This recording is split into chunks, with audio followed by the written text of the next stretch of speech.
welcome back to Mysterious Vibe. Tonight, I have two unsettling, true, scary stories that will make you think twice before venturing into the unknown. Our first story takes us to a haunted cabin deep in the woods. Sit back, relax, and try not to get too scared. It was the summer of 2010 when three college friends, Mike, Sarah, and Jake, decided to spend a weekend at a secluded cabin in the woods. The cabin belonged to Mike's uncle, who had warned them about strange occurrences in the area, but they dismissed it as old folk tales. The first night went by peacefully, with laughter around the campfire. However, things took a sinister turn the next evening. While exploring the nearby woods, Sarah found an old rusted key buried in the ground. They decided to keep it as a memento, unaware of the terror it would bring. That night, strange noises echoed through the cabin. Whispers, footsteps, and an eerie humming. Mike, trying to be brave, brushed it off as wildlife. But then, Jake saw a shadowy figure standing outside the window. They all laughed nervously, convincing themselves it was just their imagination. The following day, they discovered old cryptic symbols carved into the trees surrounding the cabin.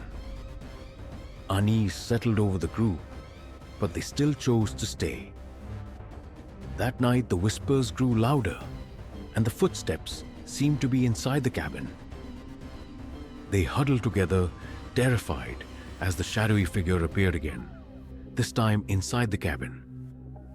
Suddenly, Sarah remembered the rusted key.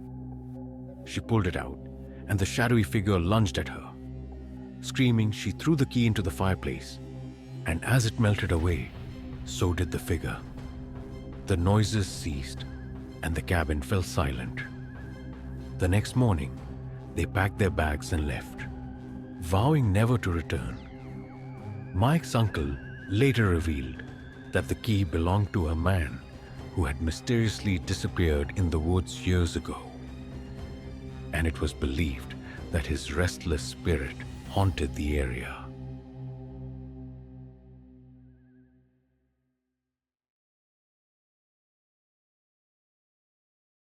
In the summer of 2015, Emily moved into a new neighborhood with her family. It was the perfect place to start fresh. Quiet streets, friendly neighbors, and beautiful houses. Everything seemed perfect until she met Mr. Harris, their next-door neighbor. Mr. Harris was an elderly man who kept to himself, rarely seen outside his house.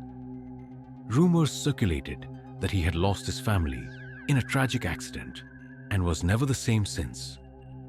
Emily felt sorry for him and tried to be friendly, but he always seemed distant and unnerved by her presence.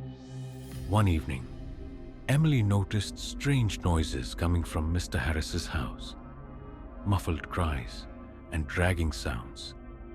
She mentioned it to her parents, but they dismissed it as the old man's eccentricity. However, Emily's curiosity got the better of her, and she decided to investigate. The next night, she sneaked into Mr. Harris's backyard and peered through the basement window. What she saw made her blood run cold. The basement was filled with old, decrepit mannequins, some covered in dust, others meticulously dressed and posed as if they were living people. Among them, she saw a figure that looked too real to be a mannequin. Terrified, Emily stumbled back and ran home. She tried to tell her parents, but they brushed it off as her overactive imagination. Determined to uncover the truth, she returned the following night with her camera. This time, she was horrified to see Mr. Harris in the basement, talking to the mannequins as if they were his family. He treated them with care, dressing them, and even setting the table for dinner. Emily captured everything on camera and quickly left. The next day, she showed the footage to her parents, who were shocked and immediately called the police. When the authorities arrived, they found Mr. Harris in the basement, surrounded by mannequins. One of the figures was indeed a real person, an old missing photojournalist who had been investigating urban legends. Mr. Harris was taken into custody, and the neighborhood was left in shock. Emily and her family moved out shortly after, unable to shake the terrifying memories of their neighbor's basement.